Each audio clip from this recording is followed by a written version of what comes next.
और यही मेरी ताकत है। नहीं दे सकता मैं गोली किसी को, मैं झूठी दिलासा, झूठे झांसे नहीं दे सकता, क्योंकि मेरे पास समय कम है। मेरी 27 साल एज हुई, मैंने 23 साल राजनीति में लगाए।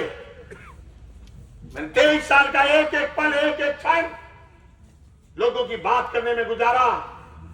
जिंदगी के बचे हुए दिन इतने अनुभव और इतनी मजबूती के साथ गुजारूंगा कि आप महसूस करोगे कि चुनाव की हार के बाद बलवान पूनिया और खूंखार और मजबूत हुआ। मेरा व्यक्तिगत नुकसान कुछ नहीं हुआ। हमने कोई मरबे नहीं खरीदे, हमने कोई बैंक बैलेंस नहीं बढ़ाया, हमने कोई जमीन जायदाद नहीं खरीदी,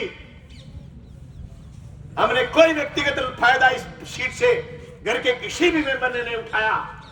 और जो रिश्तेदार व्यक्तिगत फायदा उठाना चाहते थे वो भी चुनाव में हमसे रुखसत हो चले, क्योंकि हमारा कमिटमेंट, हमारा वादा था हम जनता के मुद्दों की राजनीति करेंगे। और ये सिर्फ मैंने नहीं करी है, देश में हजारों हजार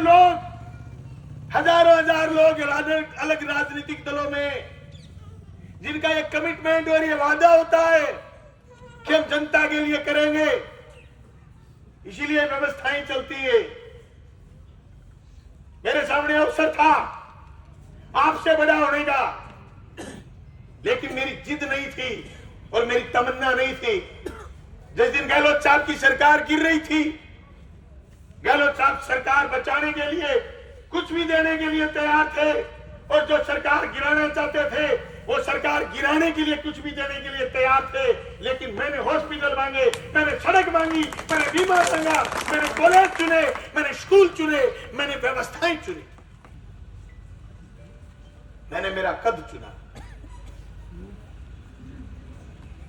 पूरे पड़ोसी हरियाणा को और पूरे हिंदुस्तान में जो मुझे जानता है उसको और पूरे राजस्थान को मलाल कि जिस दिन राजस्थान की सरकार किसान विरोधी बिल लेकर के आएगी, मजदूर विरोधी कानून लेके आएगी, छात्र विरोधी कानून लेकर के आएगी, उस दिन बलवान पूनिया की याद लोगों को जरूर आएगी। और लोग कहेंगे कि काश यहां बलवान पूनिया होता तो बहुत मजबूती से बोलता। मैं भी जरूरी कागजात तैयार करवाने के लिए विधानसभा गया हुआ, मुझे एक बीजेपी के एमएलए साहब मिल गए।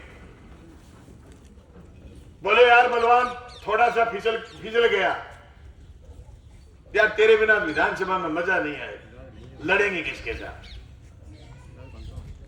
मैं कहा भाड़ा 5 साल की तो ठुकेगी, अब वो तू आशा जब वो बोले कि नहीं तो मैं ना हूं, मालोड को टिकट काट दे।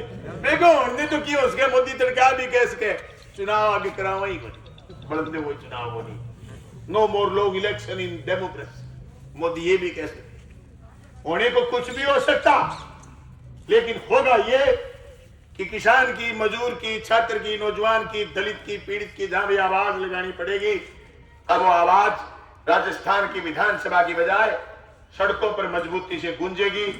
मेरा जो राजनीतिक लक्ष्य था किसान के लिए, जब मैं विधानसभा में हूं तो मैंने 5 साल में ये कोशिश करी मैं किसान को माइलेज दूं, मैं किसान को फायदा दूं, मैं किसान को संबल दूं।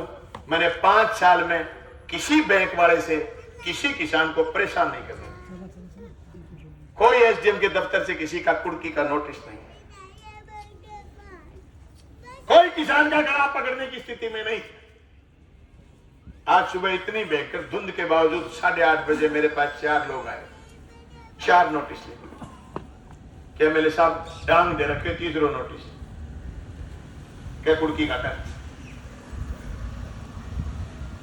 मेरी चिंता मत कर, ये पैसे भरने लायक है तो कम करवाएंगे, पैसे भरवाएंगे। फिर भी अगर पैसे भरने की तेरी स्थिति नहीं है, जमीन कुड़क नहीं होने देंगे, ईंट से ईंट बजा देंगे, जमीन कुड़की किसान की नहीं होने देंगे। दावे के साथ कह रहा हूं, कितने बड़ा राज बन गया और कितने बड़ा प्रशासन।